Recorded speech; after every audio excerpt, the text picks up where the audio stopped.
बिस्मिल्लाहिर्रहमानिर्रहीम। कैसे हैं भाई आप लोग? रटना नहीं है, समझना है। Syntax book board second year chemistry chapter number 7 alcohols, phenols and ethers का पार्ट 6 हम करने जा रहे हैं।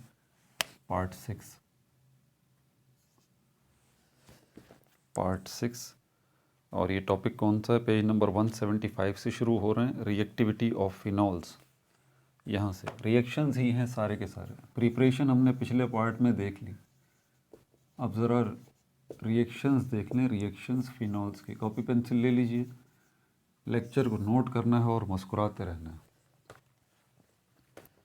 वो बच्चे जो छोटी छोटी वीडियोस देख के यूट्यूब के ऊपर जो है वो परेशान हो गए हैं कि सर ये तो पता लग रहा है कि ये हो रहा है, इसका जवाब नहीं मिल रहा है, ये क्यों हो रहा है, तो उनको वेलकम बैक। ठीक है, और अगर वो ये क्यों जानना चाहते हैं तो वो आपको यहाँ मिलेगा इंशाल्लाह, शॉर्टकट में नहीं। ये बड़ी बड़ी वीडियोस ही देख के आपके कॉन्सेप्ट्स क्लियर होंगे, आपके एंट्री टेस्ट क्लियर होंगे। और एमडी कैट एस्पायरेंट तो बार बार कहता हूँ, ठीक है, बहुत तो नहीं छोड़ेंगे, वो तो बोलेंगे ठीक है यहाँ से यहीं से मसला हल हो रहा है हमारा। बहरहाल समझाना हमारा काम।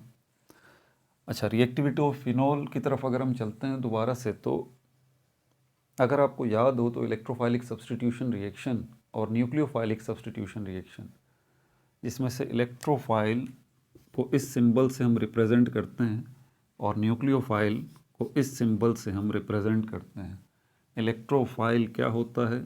कोई भी पॉजिटिव स्पीशीज़ ये हो सकता है, ठीक है, कोई भी पॉजिटिव जिसके ऊपर प्लस आपको लिखा हुआ नज़र आ रहा हो, जैसे कि HSO3 प्लस, ये भी हमारे पास जो है वो एक इलेक्ट्रोफाइल है। क्यों? क्योंकि पॉजिटिव आपको नज़र आ रहा है। बस आप आसान सी बात ये समझ लीजिए, न्यूक्लियोफाइल जो है वो क्या है? नेगेटिव स्पीशीज़ है, जिसके ऊपर आपको माइनस का साइन लिखा हुआ नज़र आ रहा है। आप समझ जाइए कि ये क्या है, ये न्यूक्लियोफाइल है। इलेक्ट्रोफाइल जो है वो नेगेटिव की तरफ अट्रैक्ट करता है और न्यूक्लियोफाइल जो है वो पॉजिटिव की तरफ अट्रैक्ट करता है, उसकी तरफ जाता है। ये बताना क्यों ज़रूरी है? क्योंकि ये जो हम रिएक्शन अभी देखने जा रहे हैं फिनोल्स की, इसमें ये इलेक्ट्रोफाइल सब्स्टिट्यूशन रिएक्शन जो है वो आने वाला है। तो ये तो न्यूक्लियोफाइल और इलेक्ट्रोफाइल और उनके सिंबल्स की बात हो गई। अब इलेक्ट्रोफाइलिक सब्स्टिट्यूशन रिएक्शन, न्यूक्लियोफाइलिक सब्स्टिट्यूशन रिएक्शन, ये क्या है? अगर आपको सब्स्टिट्यूट का वर्ड का मतलब पता है तो आपको ये भी समझ में आ जाएगा कि इसमें हो क्या रहा है। इलेक्ट्रोफाइलिक सब्स्टिट्यूशन रिएक्शन पहले भी मैंने बताया था, ये सब्स्टिट्यूट के तौर पे आगे जाता है, मुतबादिल के तौर पे आगे जाता है, जिसका बदल होता है। ठीक है, ये जाके रिप्लेस करता है। किसको रिप्लेस करता है? ये पॉजिटिव है तो पॉजिटिव को ही जाके रिप्लेस करता है। सब्स्टिट्यूट का मतलब ये होता है ना, आप गवर्नमेंट मुलाजिम हैं, ठीक है, आप एक जगह जॉब करते हैं, आप बॉस को बोलते हैं कि मुझे छुट्टी चाहिए 10 दिन की, तो बॉस आपसे बोलता है ठीक है भाई आप 10 दिन की छुट्टी ले सकते हैं, अपना कोई सब्स्टिट्यूट दे जाएं, अपना कोई मुतबादिल दे जाएं। अब समझ में आया ये सब्स्टिट्यूट का मतलब क्या है? मतलब जो आप ही की तरह काम कर सके, तो आप अपना कोई सब्स्टिट्यूट दे जाएं। तो आप अपने एक दोस्त को बोलते हैं यार तुम मेरा काम जानते हो, तुम मेरी जगह कुछ 10 दिन आ जाओ यहाँ पे, मैं ज़रा छुट्टी काट के आ जाऊँ। समझ में आ रही है बात आपको? तो वो आपका दोस्त आपका सब्स्टिट्यूट हो गया, जो आपकी जगह पे अपना किरदार अदा कर रहा है, क्योंकि वो आपका काम जानता है। इलेक्ट्रोफाइल जो है ये पॉजिटिव स्पीशीज़, ये भी जाके क्या करेंगे? किसी पॉजिटिव स्पीशीज़ की ही जगह लेंगे, यहाँ आ जाएंगे और इसको बोलेंगे भाई आप चले जाओ। अब ये और ये, इसका आना और इसका जाना, ये किस वजह से मुमकिन है? क्योंकि ये स्ट्रॉन्ग इलेक्ट्रोफाइल है, ये स्ट्रॉन्ग इलेक्ट्रोफाइल है, और ये जो इलेक्ट्रोफाइल है ये weak electrophile. Same scenario nucleophile का भी है। ये नेगेटिव है तो ये क्या करते हैं, ये नेगेटिव स्पीशीज़ हैं, ये जाते हैं और वहाँ पर क्या करते हैं? सब्स्टिट्यूट कर देते हैं। वहाँ पर भी ऑलरेडी कोई नेगेटिव स्पीशीज़ मौजूद है लेकिन ये क्या है? ये वीक न्यूक्लियोफाइल है, कमज़ोर न्यूक्लियोफाइल है। ये जो न्यूक्लियोफाइल आ रहा है ये स्ट्रॉन्ग न्यूक्लियोफाइल है, तो ये जाके इसको रिप्लेस कर देगा, इस वीक वाले नेगेटिव को हटा देगा और ख़ुद उसकी जगह पे ले लेगा। आसान लफ्ज़ों में ये है इसका मतलब। समझ में आ गई बात आपको? अच्छा ठीक है, तो अभी हम जो ये रिएक्शंस देखने जा रहे हैं फिनोल्स के, इसमें जो है वो एक किरदार इसका भी है, इलेक्ट्रोफाइलिक सब्स्टिट्यूशन रिएक्शन का। अभी हो बताने ही वाला हूँ। कुछ ज़रूरी चीज़ें आप इसके हवाले से नोट कर लें। पार्ट्स जो हैं इस फिनोल के, पार्ट्स जो हैं इस फिनोल के, फिनोल होता है क्या है, अल्कोहल है, और इसके साथ जो है ये बेंजीन रिंग जो है वो लगी हुई है। अब इसके दो पार्ट्स हैं, एक पार्ट ये वाला होता है और दूसरा पार्ट ये वाला होता है। इसको रिंग पार्ट भी कहते हैं, रिंग पार्ट भी कहते हैं, इसको फिनोल रिंग भी कहते हैं, ठीक है। और इसको एरोमेटिक पार्ट भी कहते हैं, एरोमेटिक पार्ट भी कहते हैं। समझ आ गई बात? ये एरोमेटिक पार्ट भी इसको हम कहते हैं। अच्छा, दूसरा जो पार्ट है हमारे पास ये हाइड्रोक्साइल जो है, वो हाइड्रोक्साइल पार्ट, हाइड्रोक्साइल पार्ट है या ग्रुप है। सब्स्टिट्यूशन रिएक्शन जो है जिसकी अभी मैंने बात की, इसमें जो अहम किरदार अदा करता है वो आपका ये एरोमेटिक पार्ट करता है, ये रिंग पार्ट करता है। ये वाला जो पोर्शन है इसका किरदार होता है इलेक्ट्रोफाइलिक सब्स्टिट्यूशन रिएक्शन के अंदर, इसका कोई किरदार नहीं होता। ये बात भी अपने पास आप नोट में डाल लें, ठीक है। अब ये जो हिस्सा है इसका काम क्या होगा, ये डायरेक्टर है, डायरेक्ट करने वाला है। ये क्या है, डायरेक्टर है, डायरेक्ट करने वाला, डायरेक्शन दिखाने वाला, सिमत बताने वाला। डायरेक्टर वर्ड डायरेक्शन से निकला है ना, डायरेक्शन का मतलब सिमत है कि भाई इस साइड चले जाओ, इस साइड चले जाओ, इस साइड चले जाओ। तो ये जो लगा हुआ है ऊपर ये क्या है, ये डायरेक्टर है। इसको हम कहते हैं ऑर्थो डायरेक्टर, ऑर्थो डायरेक्टर, या फिर हमारे पास जो है वो पैरा डायरेक्टर, पैरा डायरेक्टर। इसको हम कहते हैं ऑर्थो पैरा डायरेक्टर। ऑर्थो इसको ओ से रिप्रेजेंट करते हैं, पैरा जिसको पी से रिप्रेजेंट करते हैं। इस पे भी हम बात कर चुके हैं। ये जो आपको फिनॉल नज़र आ रहा है, इसके कोने नज़र आ रहे हैं आपको, ये कोने, ये हर कोना जो है वो कार्बन को रिप्रेजेंट करता है। कहीं भी आपको इस किस्म का स्ट्रक्चर नज़र आए ना, तो आप समझ जाइए कि ये जो है वो कार्बन को रिप्रेजेंट कर रहा है। यहाँ भी कार्बन है, यहाँ भी कार्बन, यहाँ भी कार्बन, यहाँ भी कार्बन, कार्बन कार्बन समझ में आ गई बात आपको? ये कार्बन को रिप्रेजेंट कर रहा है।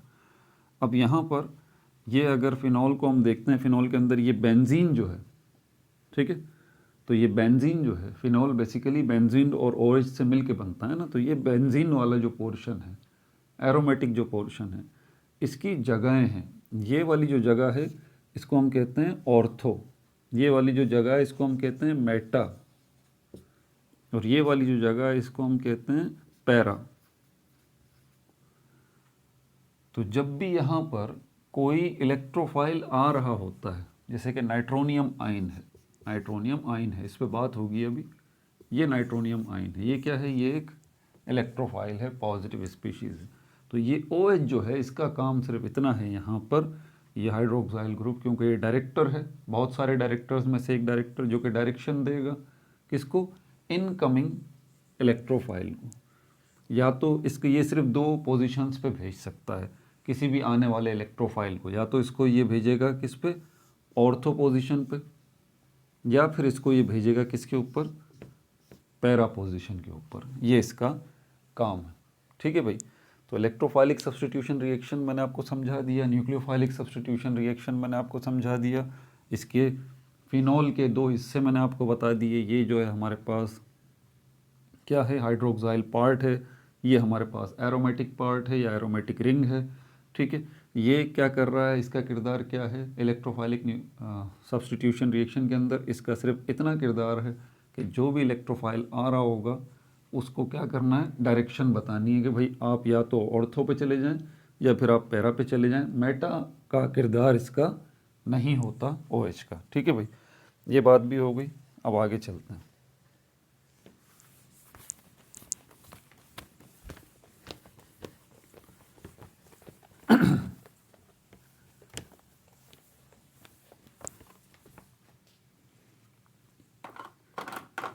इसके अंदर हमारे पास अब इलेक्ट्रोफाइलिक एरोमेटिक सब्स्टिट्यूशंस इनको देख लेते हैं। इलेक्ट्रोफाइलिक एरोमेटिक, ये एरोमा जब भी इस नाम आए ना आप समझ जाएं रिंग की बात हो रही है। एरोमेटिक सब्स्टिट्यूशन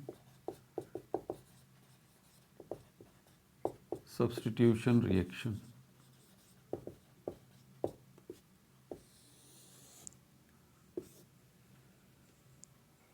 तो ये एरोमेटिक की जब भी बात आए ना तो आप समझ जाइएगा कि रिंग की बात हो रही है। ये वाली ये जो रिंग है इसकी बात हो रही है, चाहे वो फिनॉल के मामले में हो, चाहे वो बेंजीन के मामले में हो, या इनके डेरिवेटिव्स के मामले में हो, इस रिंग की बात हो रही है। कहीं ना कहीं इसका रिंग का मामला है।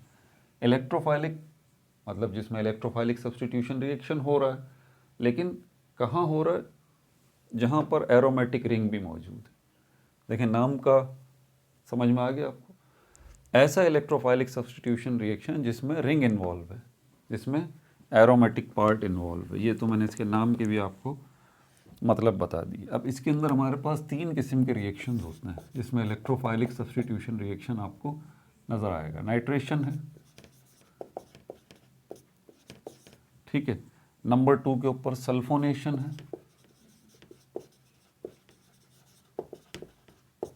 नाइट्रेशन है, सल्फोनेशन है, और तीसरा जो है वो हैलोजिनेशन है। तीसरा है हैलोजिनेशन,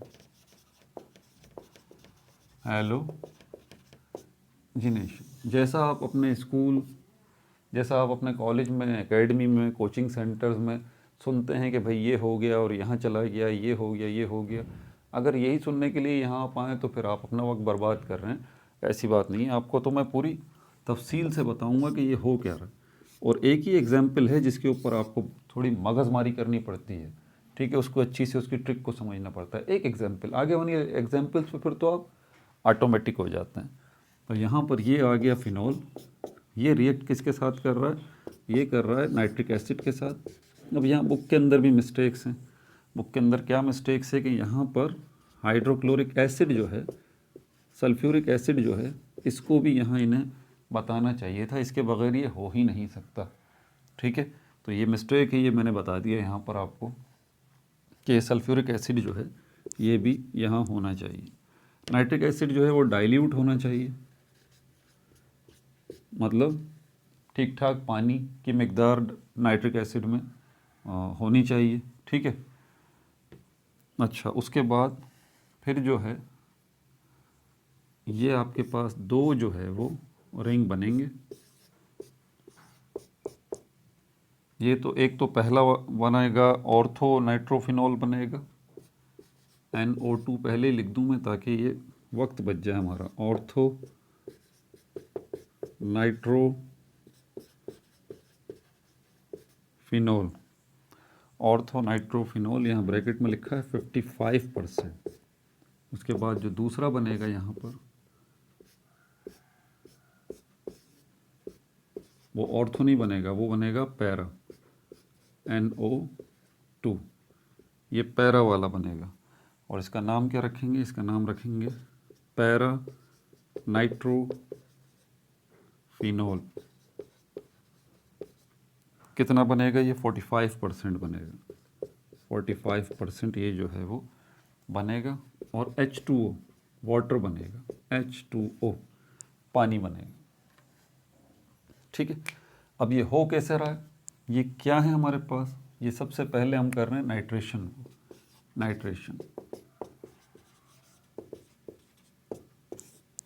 नाइट्रेशन है क्या आपसे कोई पूछता है? बताएं भाई, केमिकल रिएक्शन का एक नाम है।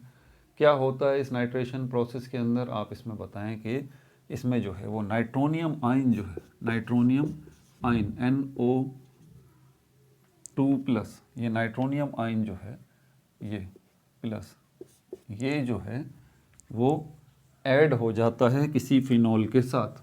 तो इस केमिकल रिएक्शन को हम कहते हैं नाइट्रेशन, जिसके अंदर कोई नाइट्रोनियम आयन, इसको नोट कर लें आप, नाइट्रोनियम आयन।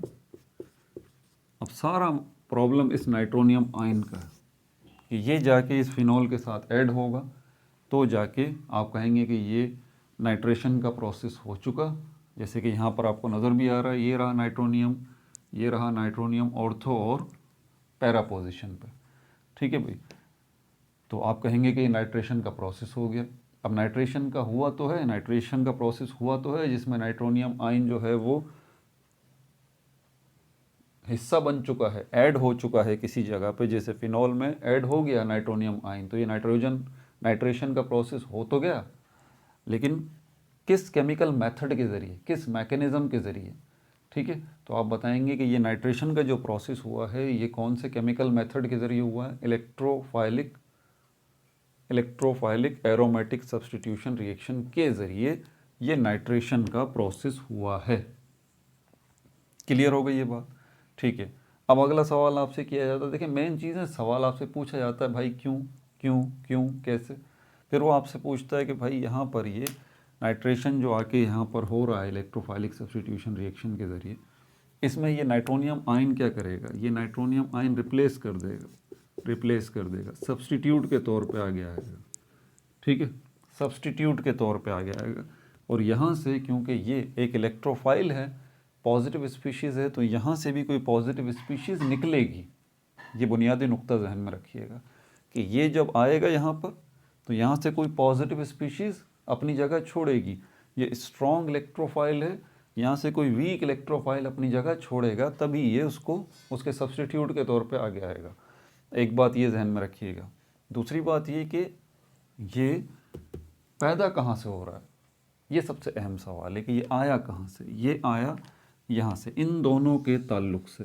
इसीलिए मैंने कहा था ना कि बुक में मिस्टेक है, इनको इस सल्फ्यूरिक एसिड को यहाँ पर बताना चाहिए था, ठीक है। अब ज़रा ध्यान से सुनिएगा, अब थोड़ा सा आपके लिए मुश्किल हो जाएगा। अच्छा, ये नाइट्रिक एसिड है और ये सल्फ्यूरिक एसिड है, ये दो एसिड्स जब आप पानी में डालेंगे, हमें जो नाइट्रोनियम आयन निकालना है ना, ये हमें निकालना इससे HNO3 से, नाइट्रिक एसिड से, समझ आ गई बात। लेकिन ये खुद जो है ये नाइट्रोनियम आयन देगा नहीं इतनी आसानी से। ये जो सल्फ्यूरिक एसिड है ये हेल्प करेगा इसको, ये मजबूर करेगा इसको कि ये जो है नाइट्रिक एसिड ये नाइट्रोनियम आयन प्रोड्यूस करे, ये सल्फ्यूरिक एसिड मजबूर करेगा।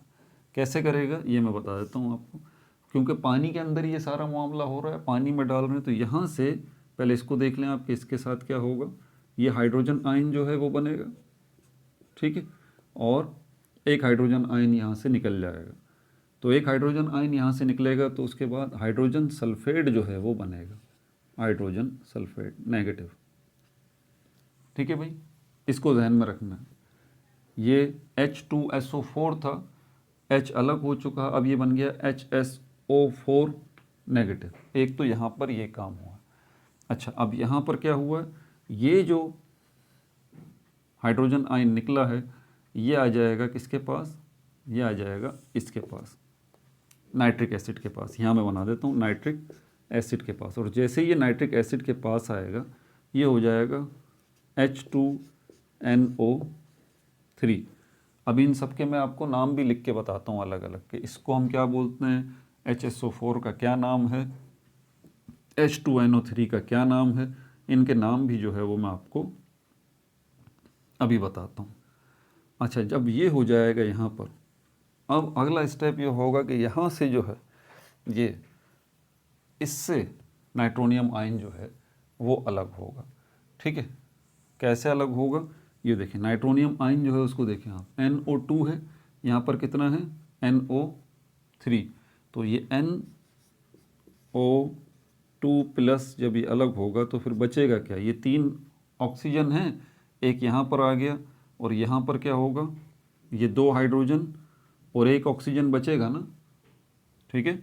ये नाइट्रोजन 3 ऑक्सीजन, 2 ऑक्सीजन जब यहाँ पर आ चुके हैं, तो यहाँ पर 1 ऑक्सीजन जो बचेगा 1 ऑक्सीजन वो कहाँ जाएगा, इन 2 हाइड्रोजन्स के साथ मिलेगा। और जैसे ही यहाँ से बचा हुआ 1 ऑक्सीजन 2 हाइड्रोजन के साथ मिलेगा, पता है क्या बनेगा, H2O, ये रहा।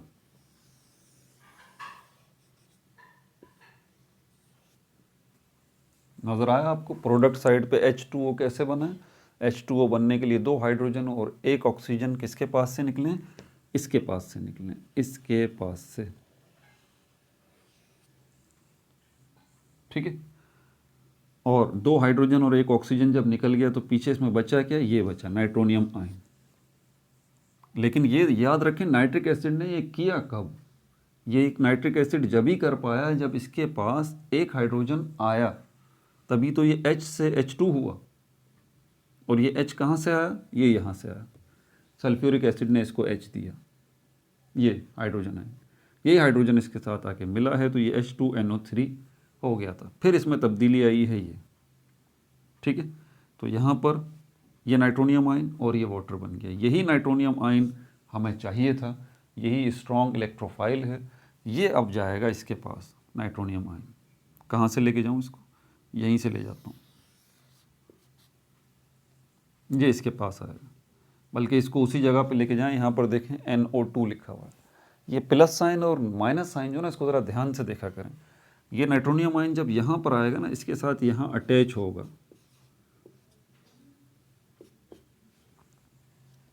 ये स्टेबल पोजीशन है, आपको कहीं भी प्लस और माइनस नज़र नहीं आ रहा, ये स्टेबल हालत है, ये एक मॉलिक्यूल बन चुका। लेकिन जब ये आ रहा है तो ये गड़बड़ पैदा करेगा, क्योंकि ये क्या है, ये आयन है, ये नाइट्रोनियम आयन है। ये नाइट्रोनियम आयन इसके साथ आके जुड़ तो जाएगा, लेकिन इस पूरे फिनॉल को डिस्टर्ब कर देगा, पूरे फिनॉल को डिस्टर्ब कर देगा, क्योंकि ये पॉजिटिव चार्ज लेके आ रहा है। तो पॉजिटिव चार्जेस यहाँ पर भी हैं, ये बात मत भूलिएगा। इन कोनों पे कार्बन मौजूद है, carbon carbon carbon carbon carbon carbon, और उन कार्बन के साथ हाइड्रोजन भी मौजूद हैं, ठीक है। डबल बॉन्ड भी बने हुए हैं, तीन सिंगल बॉन्ड भी बने हुए हैं, ठीक है। तो ये सारा का सारा स्ट्रक्चर डिस्टर्ब हो जाएगा इसकी वजह से। और ये क्या लेके आ रहा है, ये एक पॉजिटिव चार्ज लेके आ रहा है, 1 पॉजिटिव चार्ज। तो 1 पॉजिटिव चार्ज जो ये लेके आ रहा है, यहाँ पर मौजूद 1 पॉजिटिव चार्ज को ही डिस्टर्ब करेगा, 1 पॉजिटिव चार्ज को ही डिस्टर्ब करेगा। तो इस एरोमेटिक रिंग पार्ट के अंदर 1 पॉजिटिव पार्ट कौन सा है, 1 पॉजिटिव पार्ट ये हाइड्रोजन है, ये रहा जो हाइड्रोजन लगे हुए हैं ना, ये हाइड्रोजन और इसका पॉजिटिव चार्ज।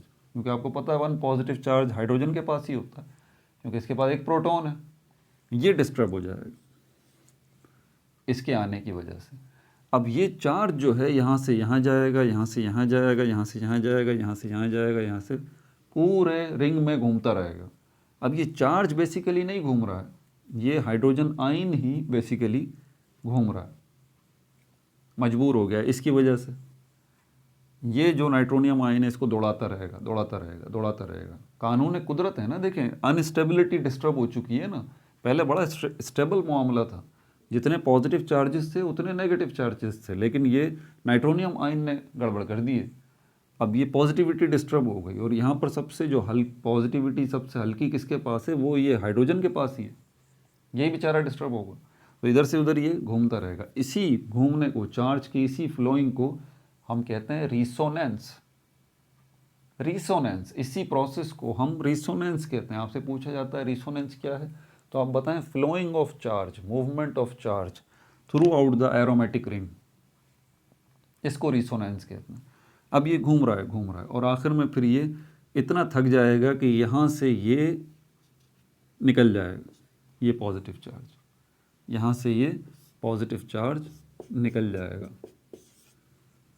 इलेक्ट्रोफाइलिक सब्स्टिट्यूशन रिएक्शन क्या है, जिसमें एक स्ट्रॉन्ग इलेक्ट्रोफाइल यानी कि पॉजिटिव स्पीशीज़, एक वीक इलेक्ट्रोफाइल यानी कि वीक इलेक्ट्रोफाइल यानी कि पॉजिटिव स्पीशीज़ ही होगी वो भी, लेकिन वो वीक होगी।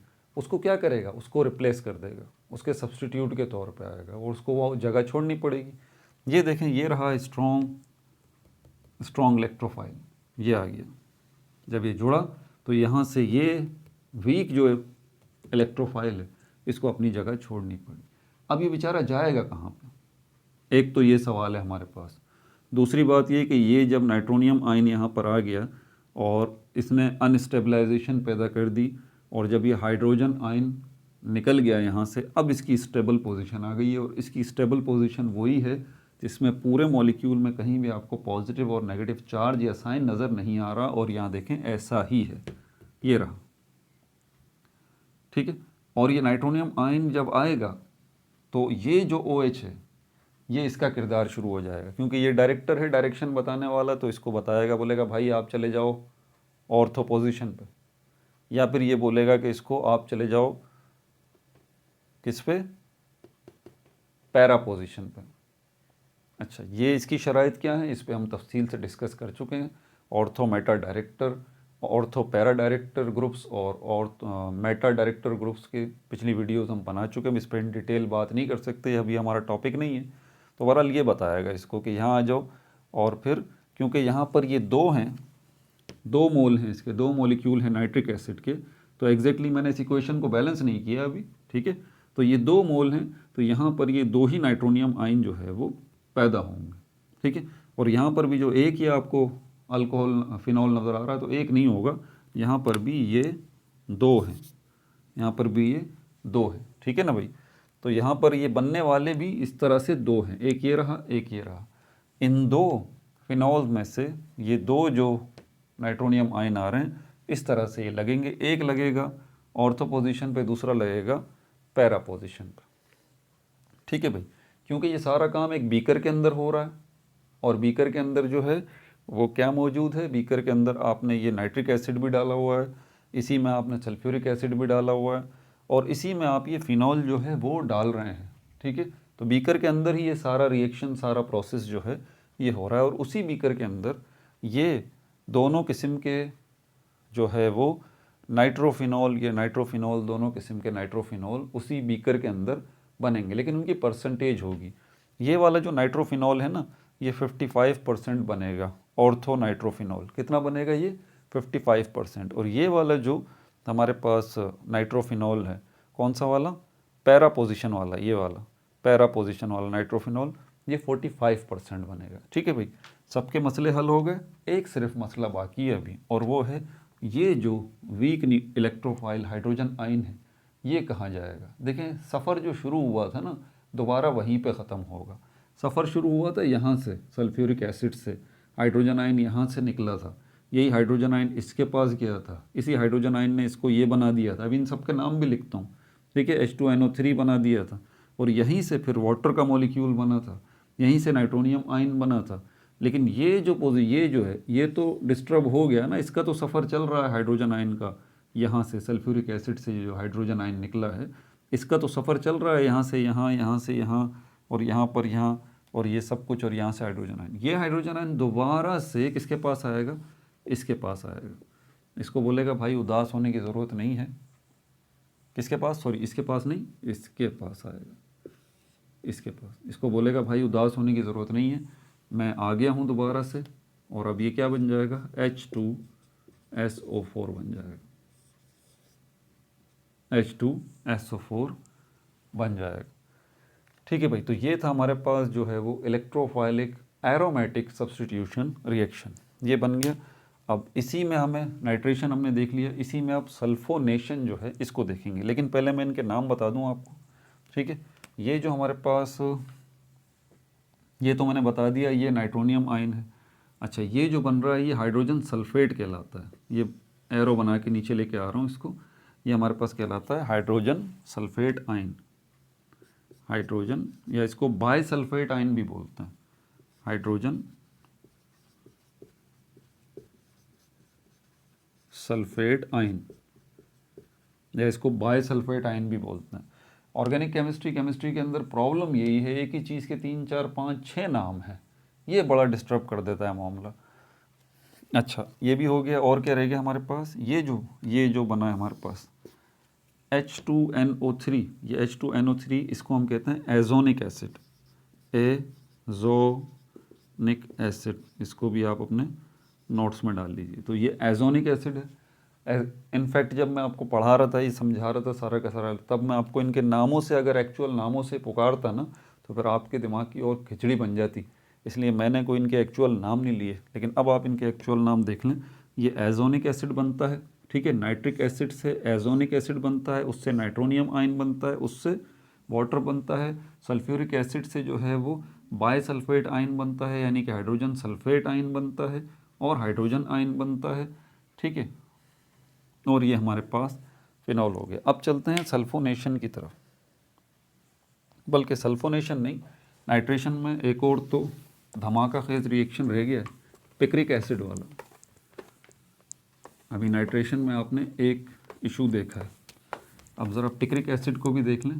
गेम्स में आपने ये देखा है, वीडियो गेम्स वगैरह तो सभी ने खेले होंगे, कोई बच्चा ही नहीं कह सकता, कोई एक आध होगा बोरिंग सा जो बच्चा वीडियो गेम नहीं खेलता, वो सब खेलते हैं भाई। आपने TNT देखा होगा, TNT सबको पता है एक्सप्लोजिव है, धमाका खेज मवाद है ये TNT। तो ये TNT जो है ये क्या है, ट्राई नाइट्रोफिनॉल, इसको कहते हैं ट्राई नाइट्रोफिनॉल। अब तो मुझे कुछ बताने की ज़रूरत नहीं है आपको, ये TNT पता है आपको, एक्सप्लोजिव होता है, ठीक है, धमाका खेज मवाद, और इसके फुल वर्ड्स हैं ट्राई नाइट्रोफिनॉल। अब इसके नाम पे गौर करें, ट्राई नाइट्रोफिनॉल यानी कि ऐसा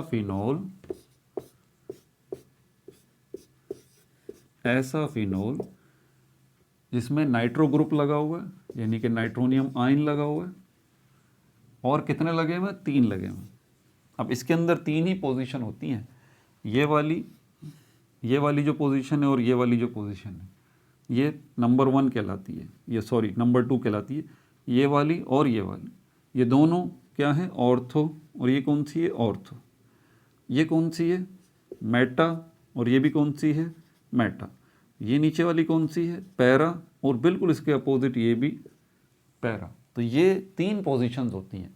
अब ट्राई नाइट्रो, 3 नाइट्रो आ रहे हैं तो डेफिनेटली यहाँ पर क्या होगा, यहाँ पर भी ऑर्थो पोजीशन पे भी एक नाइट्रो बना हुआ है, ठीक है, और जो है वो पैरा पोजीशन पे भी एक नाइट्रोनियम आयन लगा हुआ है। और अब कौन सी पोजीशन रह गई हमारे पास, दोबारा यही ऑर्थो पोजीशन पे ही एक नाइट्रोनियम आयन जो है वो लग गया। मेटा पोजीशन का भी इसमें कोई काम नहीं है।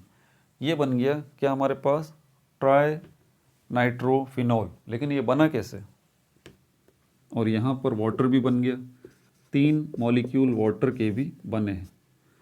अब यहाँ पर ये कैसे बने हैं भाई, अब तो बताने की ज़रूरत नहीं है, आसान सी बात है। ये नाइट्रोनियम आयन जो है वो कहीं से तो आए होंगे, कहाँ से आए हैं, जब सल्फ्यूरिक एसिड ने रिएक्ट किया है जिसके साथ, नाइट्रिक एसिड के साथ, नाइट्रिक एसिड के साथ, दोबारा वही सारा प्रोसेस हुआ है। यहाँ से क्या हुआ है, हाइड्रोजन आयन और हाइड्रोजन सल्फेट आयन जो है वो अलग हो गए हैं, अलग हो गए हैं, और यही हाइड्रोजन आयन जो है इस नाइट्रिक एसिड के पास आया है, तो इसने इसको क्या बना दिया, एजोनिक एसिड।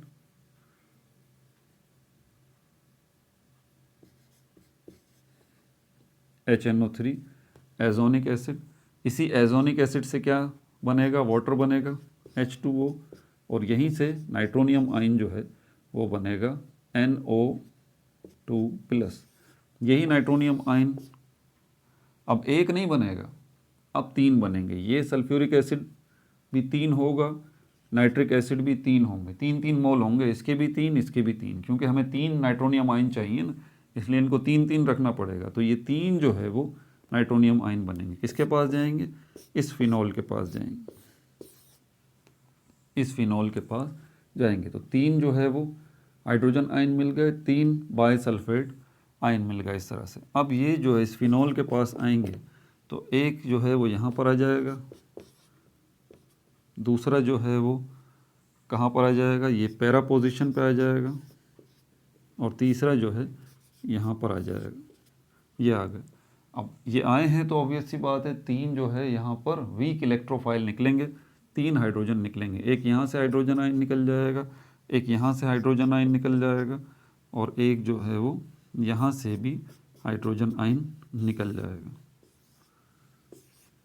अब ये 3 हाइड्रोजन आयन कहाँ जाएंगे, यहाँ कितने हैं, 3 बायसल्फेट आयन पड़े हैं, तो एक इसके पास जाएगा, ये दूसरा हाइड्रोजन आयन भी इसके पास जाएगा, ये तीसरा हाइड्रोजन आयन भी जो है वो इसी के पास जाएगा, और जाके इसको मुकम्मल कर देगा। यहाँ पर 3 दोबारा से H2SO4 के मॉलिक्यूल बन जाएंगे, ठीक है, और 3 वाटर के मॉलिक्यूल बन जाएंगे, और ये क्या बन जाएगा, TNT ट्राई नाइट्रोफिनॉल, ठीक है भाई। इसी ट्राई नाइट्रोफिनॉल का एक कॉमन नेम भी है, इसको हम पिक्रिक एसिड भी कहते हैं, पिक्रिक एसिड। 3 देखें इसके नाम हो गए, इसको TNT भी कहते हैं, इसको ट्राई नाइट्रोफिनॉल भी कहते हैं, इसको हम जो है वो पिक्रिक एसिड भी कहते हैं। ठीक है भाई, अब आगे चलते।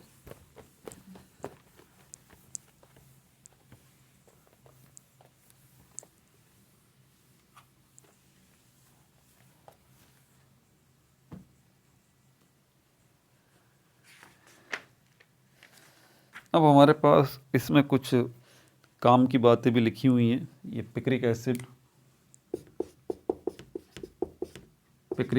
या ट्राई नाइट्रोफिनॉल, इसके अंदर हमारे पास पहली बात ये येलो कलर का होता है। ठीक है, एक्सप्लोजिव है, ये बात भी आपको मैंने बता दी है। ठीक है, और बहुत ज़्यादा रिएक्टिव होता है, डेंजरस होता है ये TNT पिक्रिक एसिड। इसीलिए इसको कहाँ रखा जाता है? ऐसी जगहों पर रखा, पहले तो बॉटल्स में रखा जाता है, बोतलों में बंद करके इसको रखा जाता है, और उन बॉटल्स को पानी के अंदर रखा जाता है ताकि ये रिएक्शन इन किसी के साथ रिएक्ट ये ना कर सकें। ठीक है भाई, इसको भी ज़रा आप नोट कर लें। अब चलते हैं सल्फोनेशन की तरफ। सल्फोनेशन जो है, इसके अंदर भी इलेक्ट्रोफाइलिक सब्स्टिट्यूशन रिएक्शन ही हो रहा है सल्फोनेशन के अंदर।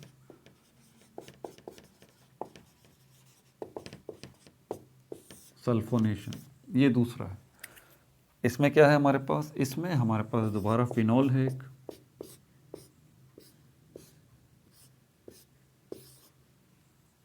और यहाँ पर रिएक्शन जो होगा वो होगा सल्फ्यूरिक एसिड के साथ, H2SO4। इस सल्फ्यूरिक एसिड के साथ जो है वो रिएक्ट होगा, और उसके नतीजे में क्या बनेगा? उसके नतीजे में बनेगा ये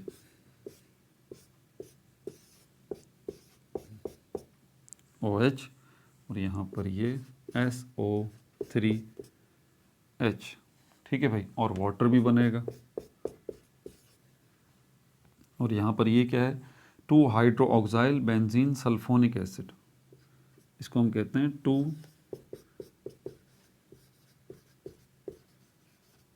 hydroxyl benzene sulphonic acid, benzene sulphonic acid.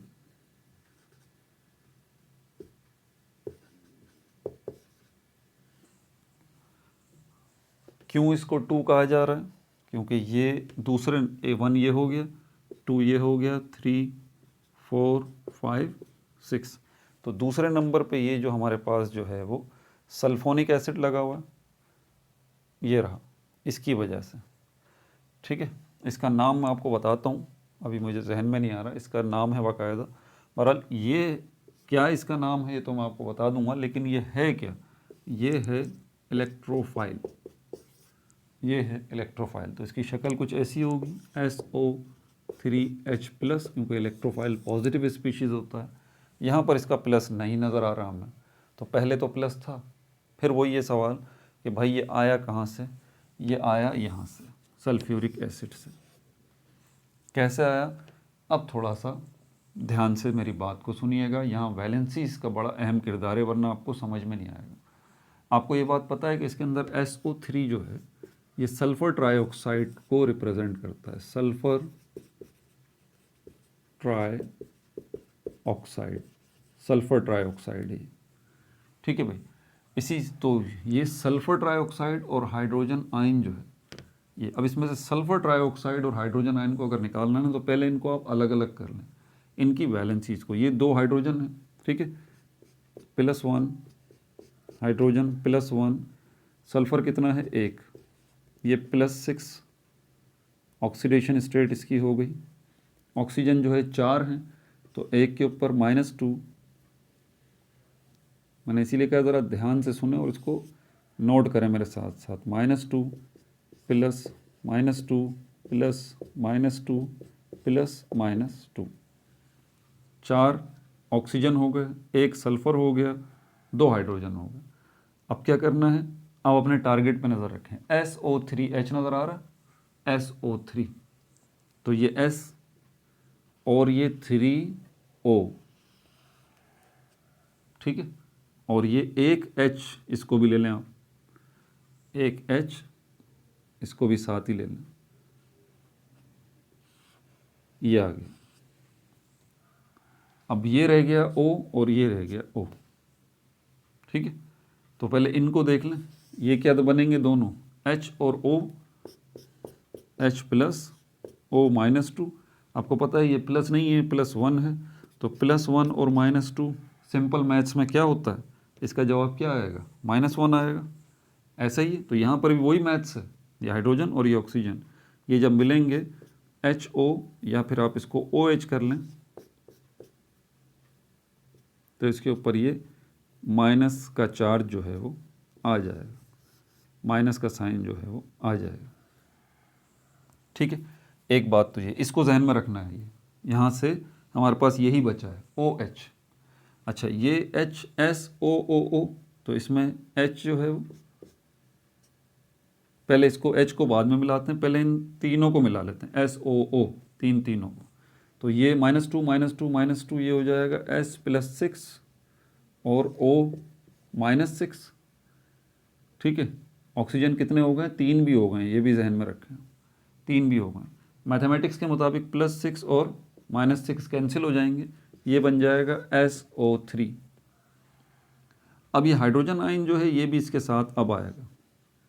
अब हाइड्रोजन आयन क्योंकि +1 है, इसको जहन में रखें, +1, इसको +1 को न्यूट्रल करने के लिए -1 यहाँ कोई भी नहीं है जी, -1 यहाँ कोई भी नहीं है। ऑक्सीजन के 3, -2 और सल्फर के +6, कहानी ख़त्म हो गई, पैसा आज़म हो गया, ठीक है। अब ये हाइड्रोजन आयन जो आ रहा है +1 का चार्ज लेके, अगर ये इसके साथ लगता है तो ये फिर बन जाएगा एक इलेक्ट्रोफाइल, और इसी की हमें ज़रूरत है, यही इलेक्ट्रोफाइल ये आगे जाएगा। यहाँ पर कहाँ, यहाँ इसको लेके चलते हैं ऐसे, ये यहाँ पर आएगा, और जब ये यहाँ आएगा, अब ये देखें HSO3 है, आपको ये अच्छा नहीं लग रहा, H अच्छा यहाँ नहीं लग रहा, तो H को यहाँ ले जाएं आप, कोई फ़र्क नहीं पड़ता इससे, जैसे कि वहाँ लिखा हुआ भी है,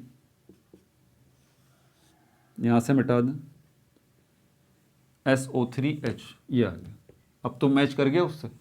अब यहाँ पर ये जब आ जाएगा, इसके साथ लगेगा, ये क्या है, SO3H+, ये लग गया इसके साथ। लेकिन क्या इसने इस मॉलिक्यूल को डिस्टर्ब कर दिया, वही सारी कहानी है।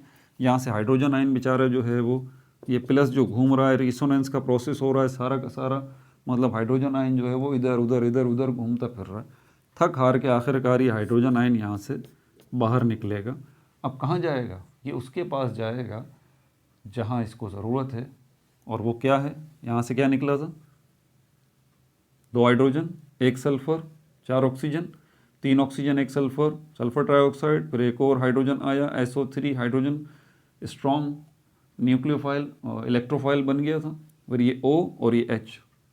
अब इनका क्या किरदार है, इससे क्या बना था, याद है, OH बना था। ये जो हाइड्रोजन आयन है इसी OH के पास आएगा, और इसके नतीजे में क्या बनेगा, ये बनेगा H2O।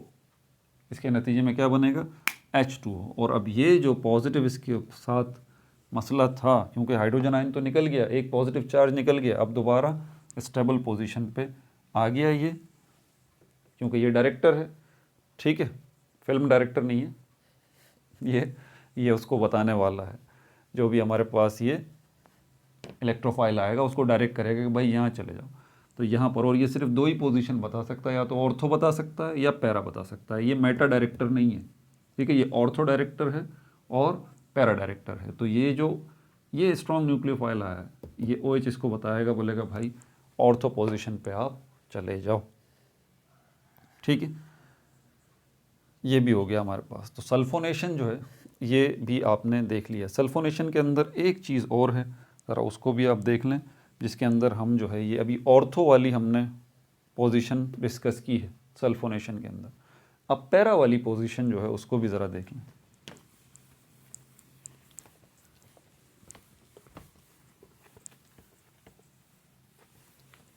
पैरा वाली पोजीशन जो है उसको भी देख लें यहाँ पर, और फिर आपको इस बात का जवाब मिलेगा कि इसके पीछे वजह क्या है, क्योंकि ये क्वेश्चन आता है MD कैट टेस्ट के अंदर भी, एग्ज़ाम में भी, ठीक है। ये क्वेश्चन आता है कि भाई बताइए, सब कुछ वही है, वही जो है वो फिनॉल है, ठीक है, वही फिनॉल है, वही H2SO4 है, सल्फ्यूरिक एसिड है, उसके साथ रिएक्ट हो रहा है, सारा का सारा प्रोसेस हो रहा है। यहाँ पर अब जो है ये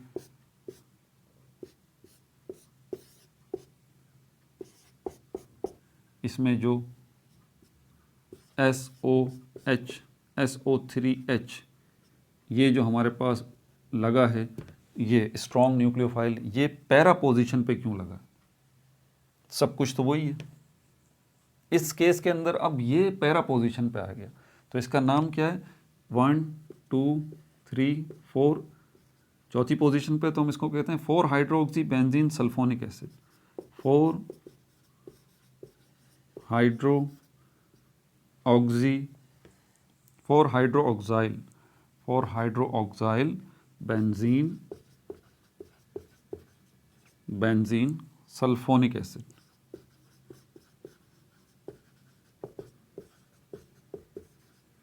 sulphonic acid, 4 hydroxyl benzene sulphonic acid. ठीक है भाई, तो ये यहाँ पर आ गया इस तरह चौथी पोजीशन पर। लेकिन यहाँ ये चौथी पोजीशन पे क्यों आया? पिछले वाले केस के अंदर हमने देखा कि ये पैरा पोजीशन पे आया, पिछले वाले केस में हमने देखा था कि ये ऑर्थो पोजीशन पे आया था।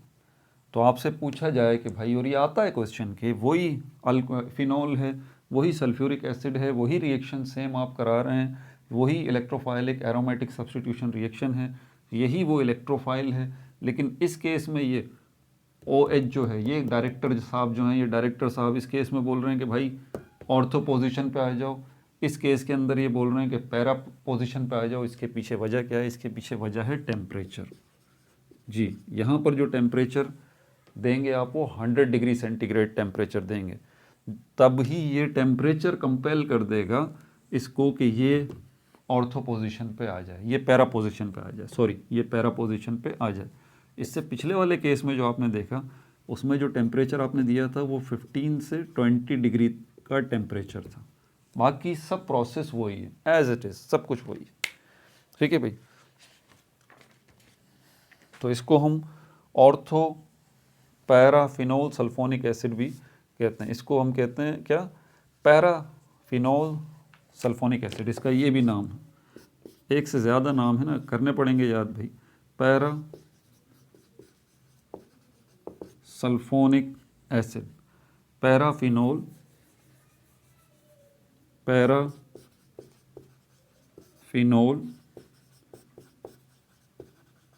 Sulphonic acid. ठीक है भाई, आगे चलें। तीसरा इलेक्ट्रोफाइलिक सब्स्टिट्यूशन रिएक्शन, वो भी देखिए। ये आ गया अब हैलोजिनेशन। ये आसान है, इसमें आपको कोई इतनी मगजमारी नहीं करनी पड़ेगी। ठीक है, इसमें हैलोजिनेशन अब देख लेते हैं, तीसरे नंबर वाला। इसके अंदर भी हमारे पास यही मामला है। अब ये हैलोजिनेशन हो गया, इसमें क्या है? हमारे पास फिनॉल है, ये रिएक्ट कर रहा है किसके साथ? ब्रोमीन के 3 जो है वो मॉलिक्यूल, ब्रोमीन के 3 मॉलिक्यूल। अब यहाँ पर, और ब्रोमीन का केमिकल फार्मूला आपको पता ही है। ठीक है, आप एक बीकर लेंगे और उसमें जो है वो ये ब्रोमीन, इसको आप डाल देंगे। ब्रोमीन को जब आप डालेंगे और उसके बाद फिर ये फिनॉल जो है आप इसको भी इसमें डाल देंगे, दोनों को इस बीकर में डाल दिया। ये जो है अभी 3 को छोड़ दें आप, अभी सिर्फ इसको देखें, Br2। इसमें से ये 2 ब्रोमीन के एटम हैं, ये अलग अलग होंगे, तो एक जो है वो पॉजिटिव हो जाएगा और दूसरा जो है वो नेगेटिव हो जाएगा। ठीक है, ये पॉजिटिव और ये नेगेटिव क्यों होगा? क्योंकि जब ये मिले थे अपने इलेक्ट्रॉन्स की, इन्होंने शेयरिंग की थी, एक इलेक्ट्रॉन की शेयरिंग की थी, और जब ये अलग हुए हैं तो फिर एक ब्रोमीन जो है वो दूसरे ब्रोमीन का इलेक्ट्रॉन अपने पास रख लेगा, इसलिए एक ब्रोमीन नेगेटिव हो जाएगा, दूसरा ब्रोमीन पॉजिटिव हो जाएगा, और हमारा मसला हल हो जाएगा यहाँ पर। ठीक है, और अब ये क्या बन गया? ये बन गया इलेक्ट्रोफाइल, स्ट्रॉन्ग इलेक्ट्रोफाइल। यही स्ट्रॉन्ग इलेक्ट्रोफाइल फिर यहाँ आएगा, और यहाँ पर आने के बाद इसके साथ जो है वो अटैच हो जाएगा। अटैच हो जाएगा तो वही, क्योंकि ये स्ट्रॉन्ग इलेक्ट्रोफाइल है, इसलिए पॉजिटिव चार्ज डिस्टर्ब होगा, रिसोनेंस का प्रोसेस होगा सारा का सारा, और फाइनली यहाँ से फिर क्या होगा? हाइड्रोजन आयन को अपनी जगह छोड़नी पड़ेगी। यही हाइड्रोजन आयन जो है फिर इस नेगेटिव ब्रोमीन के पास जाएगा और इसके नतीजे में क्या बनेगा, उसके नतीजे में बनेगा हाइड्रोजन ब्रोमाइड या हाइड्रोब्रोमिक एसिड। HCl से क्या बनता है, हाइड्रोक्लोरिक एसिड। HBr से क्या बनता है, hydrobromic acid, hydro iodic acid, fluoric acid. तो ये सब के सब जो एसिड बन रहे हैं ये किससे बन रहे हैं, ये हैलोजेंस से बन रहे हैं। Iodine, fluorine, bromine, iodine, chlorine. समझ में आ रही है बात आपको। तो ये इस तरह से ये मामला हुआ है। अब यहाँ पर सवाल ये पैदा होता है कि ये पॉजिटिव और नेगेटिव वाला मामला यहाँ ब्रोमीन में हुआ क्यों। ये वाटर H2O इसने ये सारा काम किया। ये वाटर के मॉलिक्यूल इसको कंपेल करेंगे यहाँ पर कि यहाँ पर ये अपना जो है वो ये इसका ब्रोमीन का, हालांकि दोनों की इक्वल इलेक्ट्रोनेगेटिविटी है, तो ये कैसे मुमकिन है कि ये एक जो ब्रोमीन है वो इतना स्ट्रांग हो जाए कि वो दूसरे ब्रोमीन का इलेक्ट्रॉन ही ले ले। ये कैसे मुमकिन है, तो ये वाटर मुमकिन करेगा। ये पानी के अंदर ये मामला हो रहा है ना, वाटर के मॉलिक्यूल इसको इतना ताकतवर बनाएंगे कि ये जो है वो इसका इलेक्ट्रॉन अपने पास रख लेगा, ठीक है, और ये एक स्ट्रॉन्ग इलेक्ट्रोफाइल बन जाएगा दूसरा वाला, और ये सारा प्रोसेस होगा, ठीक है। अब इसको ज़रा तरीके से बना दूँ, ये तो सब हो गया। ये देख लें बस, ये फिनॉल, ये प्लस लगा हुआ है, ये ब्रोमीन, और यहाँ पर ये इसके नतीजे में क्या बनेगा, क्योंकि 3 की बात हो रही है, 3 की बात हो रही है, ये OH आ गया, यहाँ पर भी ब्रोमीन आ जाएगा, ठीक है, और ये पैरा पोजीशन पे भी ब्रोमीन आ जाएगा। OH ग्रुप लगा हुआ है तो ऑर्थो और पैरा पोजीशन की बात होगी, मेटा की तो बात ही नहीं होगी ना, ठीक है। 2 ही पोजीशंस का इख्तियार है सिर्फ इसको, ये ऑर्थो और पैरा डायरेक्टर है, OH इन्हीं पोजीशन पे भेजेगा, ठीक है भाई। अच्छा, अब यहाँ पर अब ज़रूरत है, क्योंकि 3 ब्रोमीन हमें चाहिए, इसके लिए 3 हमें ब्रोमीन इलेक्ट्रोफाइल चाहिए, इसलिए फिर यहाँ पर 3 लगाना पड़ेगा, ठीक है, यहाँ 3 आपको लगाना पड़ेगा। उसके नतीजे में ये 3 आपको मिलेंगे, ये 3 आपको मिलेंगे। ये 3 जो हैं, अब ये एक के साथ एक के पास आएंगे 3 Br इसके पास आएंगे, और यहाँ से 3 जो है वो हाइड्रोजन आयन निकलेंगे और इन 3 ब्रोमीन के पास जाएंगे। तो यहाँ पर 3 ही जो है वो हाइड्रोब्रोमिक एसिड के मॉलिक्यूल बनेंगे, और बाकी 3 तो यहाँ पर ये आ चुके हैं। इसका नाम क्या है, इसका नाम है भाई 2,4,6 ट्राइब्रोमोफिनॉल। 2,4,6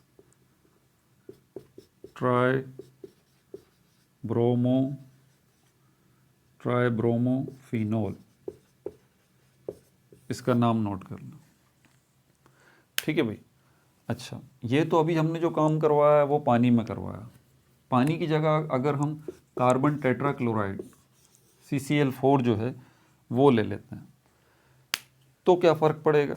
पहली बात, अब फ़र्क पड़ेगा, ये वो बारीक क्वेश्चंस होते हैं जो कि आपको समझने चाहिए, वरना फिर प्रॉब्लम हो जाएगी। ये क्वेश्चन पूछे जाते हैं भाई, वाटर के अलावा जो है अगर हमारे पास कार्बन टेट्राक्लोराइड को एज अ सॉल्वेंट लिया जाए, इस बीकर में हम कार्बन टेट्राक्लोराइड जो है वो अगर भर देते हैं, तो उसके नतीजे में ब्रोमीन जो है वो फिनॉल के साथ रिएक्ट करेगा, बिल्कुल करेगा, इलेक्ट्रोफाइलिक सब्स्टिट्यूशन रिएक्शन होगा, बिल्कुल होगा, ठीक है। लेकिन अब यहाँ पर आप थोड़ा सा बदलाव देखेंगे, ठीक है। क्या चेंज देखेंगे ये भी दिखा देता हूँ मैं। अब जब आपने बीकर में जो है वो कार्बन टेट्राक्लोराइड जो है वो डाल दिया,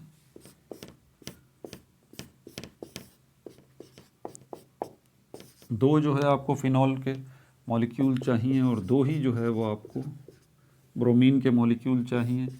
कार्बन टेट्राक्लोराइड CCl4 आप बीकर में लेंगे, उसके नतीजे में 2 जो है वो बनेंगे हमारे पास। एक जो है हमारे पास ऑर्थो ब्रोमो बनेगा, और दूसरा जो हमारे पास बनेगा वो बनेगा पैरा ब्रोमो, और इनकी परसेंटेज भी होगी, ठीक है भाई। ये हमारे पास क्या कहलाएगा ऑर्थो पोजीशन पे, तो हम इसको कहेंगे ओ ब्रोमोफिनॉल, ओ ब्रोमो फिनॉल, और ये हमारे पास क्या कहलाएगा पैरा ब्रोमोफिनॉल, पैराब्रोमोफिनॉल। अब इसका जवाब आपके पास है, आप बता सकते हैं कि भाई ये अगर हमें दोनों वैरायटी चाहिए, आपसे पूछते हैं कि भाई हमें दोनों वैरायटी चाहिए, किसकी? हमें ब्रोमोफिनॉल की दोनों वैरायटी चाहिए, ऑर्थो वाली भी और पैरा वाली भी। तो ये आप कैसे हासिल कर सकते हैं? तो आप बताएं सर। वो जो बीकर आप ले रहे हैं उसमें वाटर के बजाय आप कार्बन टेट्राक्लोराइड डाल दें, उसमें फिनॉल डाल दें, उसमें ब्रोमीन डाल दें, ब्रोमीन, ठीक है। तो अब जो मिक्सचर मिलेगा आपको वो इन दोनों का मिलेगा, ऑर्थो ब्रोमोफिनॉल भी मिलेगा और पैरा ब्रोमोफिनॉल भी मिलेगा। इसको पैरा के लिए या पी नॉर्मली हम इसको लिख देते हैं, पी, ठीक है भाई। अच्छा, अब आगे चलते हैं। अब ये इलेक्ट्रोफाइलिक सब्स्टिट्यूशन रिएक्शन जो है वो हो चुके हैं इसकी, ठीक है, इसका मामला हो चुका। अब दो रिएक्शंस और रह गए। एक रिएक्शन विद सोडियम मेटल है नंबर 4 पे, ये इलेक्ट्रोफाइलिक सब्स्टिट्यूशन रिएक्शन नहीं है, ये बात याद रहे, ठीक है ना। रिएक्शन विद सोडियम मेटल,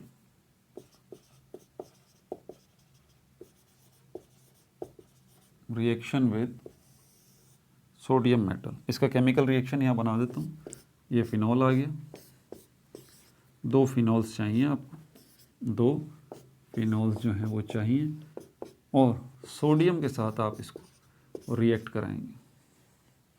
तो उसके नतीजे में 2 जो है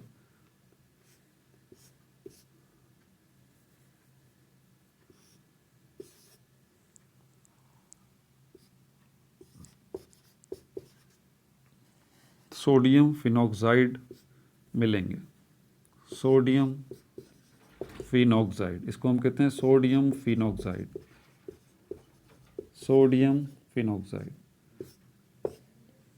और हाइड्रोजन गैस जो है वो यहाँ पर रिलीज़ होगी। अब यहाँ पर ये जो हमें सोडियम फिनॉक्साइड के 2 मॉलिक्यूल मिले हैं, अब इसमें और इसमें क्या चेंजेस हुआ ये है कि ये सोडियम का एटम जो है, पहली बात ये है कि ये एसिडिक इन नेचर होता है फिनॉल। जब आप इसको पानी में डालेंगे ना तो यहाँ पर ये हाइड्रोजन अलग हो जाएगा, लेकिन चार्ज की शक्ल में नहीं, हाइड्रोजन आयन की शक्ल में नहीं, ये बात याद रहे। ये हाइड्रोजन एटम की शक्ल में अलग होगा, हाइड्रोजन एटम की शक्ल में अलग होगा, और यहाँ से भी एक हाइड्रोजन का एटम अलग होगा, ठीक है। और क्योंकि ये 2 हैं ये फिनॉल के मॉलिक्यूल, इसलिए ये हमें 2 जो है वो मिलेंगे, 2 हाइड्रोजन के एटम मिलेंगे। और यही 2 हाइड्रोजन के एटम जब आपस में मिलेंगे H+H, तो उसके नतीजे में क्या बनेगा? हाइड्रोजन गैस बनेगी, हाइड्रोजन गैस, ये रही। तो हाइड्रोजन गैस वाला मसला तो मैंने आपको हल कर दिया कि ये कैसे बनी। अब ये H यहाँ से निकलेगा कैसे? ये निकलेगा इसकी वजह से, ये सोडियम जो है, क्योंकि 2 हैं ये 2 सोडियम के एटम जो है, एक सोडियम का एटम यहाँ पर आएगा और ऑक्सीजन को बोलेगा कि यार इसको हटाओ, मैं इस जगह पे आ जाता हूँ, और यहाँ पे जो है वो तुमने ऑक्सीजन को बोलेगा तुम हाइड्रोजन के साथ क्यों बॉन्ड बनाया हुआ है, ऑक्सीजन बोलेगा यार मुझे एक बॉन्ड अपना एक जो है वो मेरे पास, मुझे अपना बॉन्ड मुकम्मल करना है, मैं 2 बॉन्ड बनाता हूँ, मेरे पास 2 अनपेयर्ड इलेक्ट्रॉन हैं, एक अनपेयर्ड इलेक्ट्रॉन तो पेयर्ड हो गया यहाँ पर मौजूद कार्बन के साथ, एक के लिए मुझे हाइड्रोजन चाहिए। तो ये कहेगा मैं आके आपको, भाई मेरे पास है इलेक्ट्रॉन, मैं आपको डोनेट कर देता हूँ, डोनेट कर देता हूँ। तो ये एक इलेक्ट्रॉन जो है वो एक सोडियम का एटम इसको आके दे देगा, उसके नतीजे में हाइड्रोजन निकल जाएगा पूरा का पूरा, और हाइड्रोजन गैस बन जाएगी। और जो चीज़ बनेगी जिसके 2 मॉलिक्यूल बनेंगे वो क्या कहलाएगी? Sodium phenoxide. ये बहुत बड़ा इंटरमीडिएट है और बहुत सारे केमिकल रिएक्शन में इसका यूज़ होता है, सोडियम फिनॉक्साइड का, ठीक है भाई। अच्छा, आखिरी केमिकल रिएक्शन देख लें।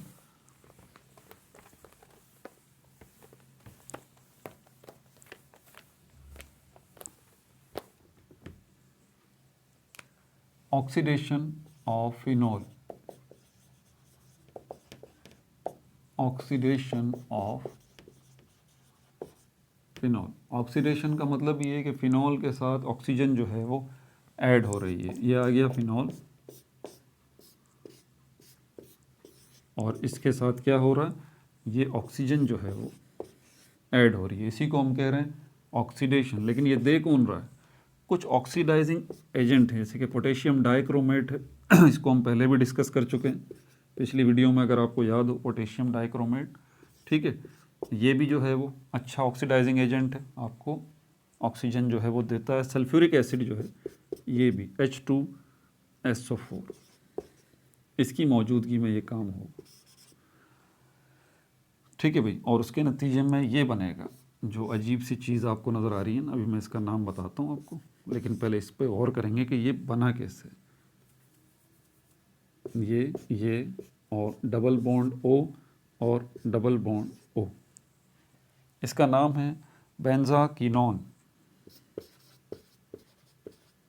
बेंजाकिनोन।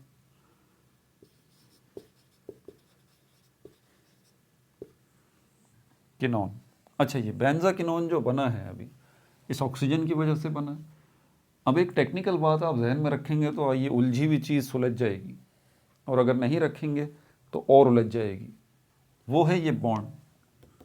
एक बॉन्ड जो है वो दो एटम्स को रिप्लेस कर सकता है। मतलब अगर एक बॉन्ड बन रहा है ना, तो इसका मतलब वो एक बॉन्ड जो बनेगा वो दो एटम्स को निकाल सकता है, ठीक है। और इसी तरह दो एटम जब आके लगेंगे तो उससे एक बॉन्ड ख़त्म हो सकता है। जस्ट लाइक दिस, हमारे पास डबल कोवलेंट बॉन्ड है, ट्रिपल कोवलेंट बॉन्ड है। अगर मुझे इस एक बॉन्ड को ख़त्म करना है तो मुझे दो एटम चाहिए, कोई से भी हों, हाइड्रोजन के एटम ले लें आप, कोई से भी हों इसको ख़त्म करने की। तो दो एटम रिप्लेस कर सकते हैं इस एक बॉन्ड को ख़त्म करने की।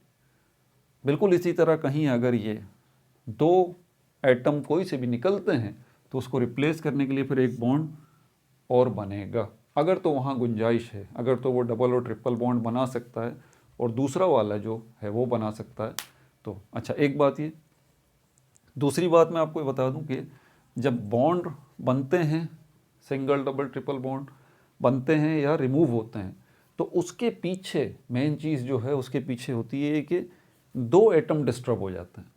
यही मामला होता है, यानी कि दो कार्बन डिस्टर्ब हो जाएंगे यहाँ पर, ये कार्बन, ये वाला। अगर ये एक बॉन्ड रिमूव होगा ना, ऊपर वाला ये वाला, तो इससे ये वाला कार्बन भी डिस्टर्ब होगा, ये वाला कार्बन भी डिस्टर्ब होगा। ज़हन नशीन हो गई बात। अब यहाँ पर आप देख लें ये क्या मामला है। यहाँ पर ये ऑक्सीजन अगर यहाँ पर ऐड होगा, याद रहे ऑक्सीजन जो है इसको दो बॉन्ड बनाने होते हैं, डबल बॉन्ड, ठीक है। अच्छा, यहाँ पर हाइड्रोजन गैस भी जो है वो बनेगी, वो भी मैं बता देता हूँ, इससे भी आपको हेल्प मिलेगी। हाइड्रोजन गैस, हाइड्रोजन चाहिए उसके लिए। अब इसमें और इसमें फ़र्क क्या है,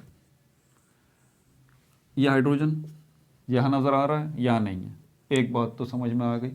और इसके निकलने का रिज़ल्ट क्या बना, इसके निकलने का रिज़ल्ट ये बना कि ये ऑक्सीजन जो अब इसको दूसरा बॉन्ड बनाना है तो हाइड्रोजन तो नहीं है, अब इसके पास कोई ऑप्शन नहीं बचता कि ये नीचे वाला जो ये कार्बन लगा हुआ है यहाँ पर, इसको बोलता है कि भाई अब तुम, क्योंकि कार्बन डबल बॉन्ड बना सकता है इसलिए ये इसके साथ डबल बॉन्ड बना लेगा।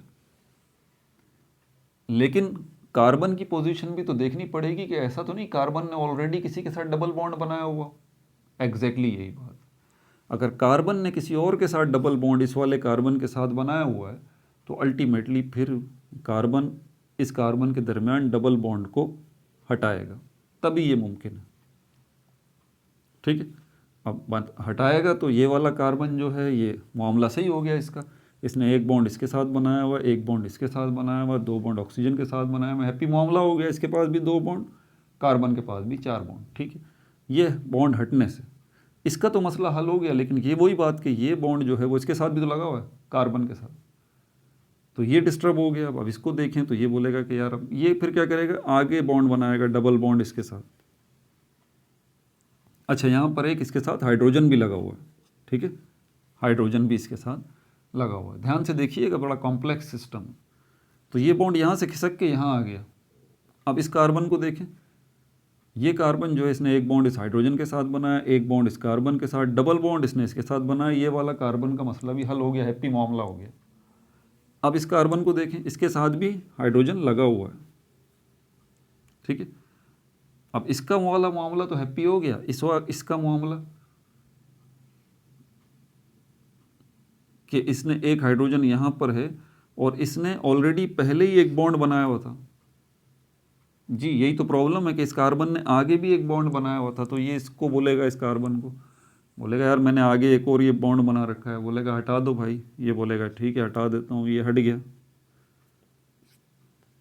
ठीक है, अब यहाँ पर ये कार्बन को देखें, दो बॉन्ड इसने इसके साथ बना लिए, एक इस हाइड्रोजन के साथ, एक इस कार्बन के साथ। ठीक है, अब ये कार्बन जो है, क्योंकि ये बॉन्ड जो बना हुआ था वो सिर्फ इस कार्बन के साथ ही नहीं था, वही वाला मामला है भाई, इस कार्बन के साथ भी तो था। ये बोलेगा यार मेरा क्या कसूर है भाई, तुमने तो अपना मसला हल कर लिया, बॉन्ड ख़त्म कर दिया, लेकिन मेरा भी तो बॉन्ड ख़त्म हो गया, ये वाला कार्बन बोल रहा है। ये बोलेगा चलो मैं आगे बना लेता हूँ। अब ये आगे बनाएगा तो यहाँ पर ये हाइड्रोजन भी लगा हुआ है। ठीक है, अब यहाँ पर इस कार्बन को देखें तो ये इसका मसला हल हो गया, दो बॉन्ड इसने इस कार्बन के साथ बना लिए, एक बॉन्ड इस कार्बन के साथ और एक हाइड्रोजन के साथ। ठीक है, ओके हो गया। लेकिन ये कार्बन बोलेगा भाई मैंने भी तो यहाँ बॉन्ड बना रखा है, अब क्या करूँ? तो ये कार्बन बोलेगा कि यार ऐसा करो, ये जो तुमने इस वाले कार्बन के साथ ये डबल बॉन्ड बना रखा है ना, इसको ख़त्म कर दो। बोलेगा ठीक है ख़त्म कर देता हूँ, इसके साथ भी हाइड्रोजन लगा हुआ। ठीक है, CH। अब यहाँ पर इस कार्बन के दो बॉन्ड इसके साथ हो गए, एक बॉन्ड इस हाइड्रोजन के साथ हो गया और एक बॉन्ड इस कार्बन के साथ हो गया। ठीक है, अब यहाँ जो डबल बॉन्ड बना हुआ है वो क्या करेगा? अल्टीमेटली वो आगे जाएगा। अब ये कार्बन जो है ये बोल रहा है डबल बॉन्ड इसके साथ बना लेता हूँ मैं, क्योंकि ये कार्बन डिस्टर्ब हो गया ना, एक को सही करेंगे दूसरा डिस्टर्ब हो जाएगा, और इसके साथ जो है वो हाइड्रोजन भी। अब ये बॉन्ड जब आगे चला गया, यहाँ पर ये कार्बन जो है इसका एक बॉन्ड इसने इस कार्बन के साथ बनाया, एक बॉन्ड इस हाइड्रोजन के साथ, दो बॉन्ड इसने इसके साथ बना लिए। लेकिन ये कार्बन जो है अब बोलेगा भाई आप, ये कार्बन इसको बोलेगा कि नहीं डबल बॉन्ड नहीं बना सकते, मेरे साथ डबल बॉन्ड नहीं बना सकते। ये बोल रहा है, क्यों बोल रहा है? मैंने पहले ही डबल बॉन्ड ऑक्सीजन के साथ बनाया हुआ और मैं तोड़ नहीं सकता, वो मैं ख़त्म नहीं कर सकता। ये कार्बन बोल रहा है आपके साथ अगर डबल बॉन्ड बनाऊंगा तो फिर इसका मतलब मैंने 5 बॉन्ड बना लिए, 2 बॉन्ड मैंने जो है इस ऑक्सीजन के साथ बना लिए, एक इस कार्बन के साथ, 2 आपके साथ, 5 बॉन्ड बना लिए, 5 तो बना ही नहीं सकता।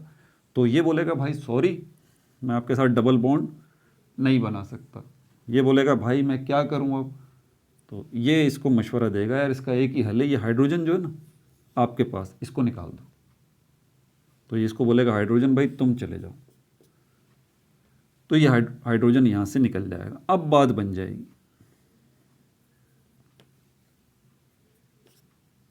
हाइड्रोजन के निकलने से अब बात जो है वो बन जाएगी।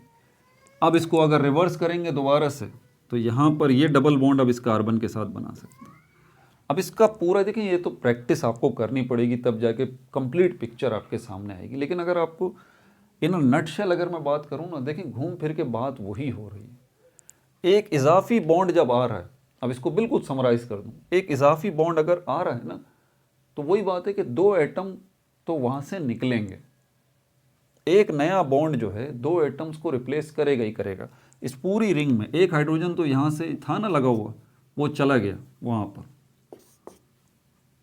एक हाइड्रोजन यहाँ से पूरी रिंग से और निकलेगा, एक हाइड्रोजन जो यहाँ से निकला है और एक हाइड्रोजन जो यहाँ से निकला है, तब जाके ये एक बॉन्ड जो बराबर है 2 एटम के, वो वाला मसला हल होगा। और ये हाइड्रोजन और ये हाइड्रोजन जो है ये दोनों मिलके फिर क्या करेंगे, ये हाइड्रोजन गैस बना लेंगे। ठीक है, अब रह गया इसका मसला, अभी तो ये तो रहता है ना, ये ऑक्सीजन भी तो ऐड होगा ना अभी। अब ये ऑक्सीजन कहाँ पर ऐड होगा? ये ऑक्सीजन यहाँ पर ऐड हो जाएगा, इस कार्बन के साथ डबल बॉन्ड बनाएगा। वही सारी सिचुएशन होगी दोबारा से, वही सारी की सारी सिचुएशन होगी, वही सब कुछ सिचुएशन हो जाएगी यहाँ पर, दोबारा से सब कुछ रिपीट होगा।